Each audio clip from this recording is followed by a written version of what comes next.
חזרתי לחיים שלי, אני לא חושב שהמצב שלי מגביל אותי. אני יוצא לברים, אני חוזר למנהגים שהיינו עושים החברים לפני. פעם ראשונה שאני לא עם כיסא גלגלים, עם חברים.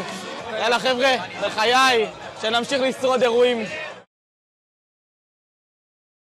מה קשה לך? המבטים מהאנשים, זה החלק הכי קשה. זה חריג, זה לא רגל רגילה. מאוד מתגאה בזה, אני מרגיש גאווה כשאני הולך עם זה, אבל מנגד כל התשומת לב וכל המבטים, וסתם אנחנו יכולים ללכת ברחוב, ואת תראי איזה חבורה של 5 אנשים מדברים, מישהו אחד יסתכל עליי, אני עושה לחברים שלי 3, 2, 1, כולם מסתכלים עלינו.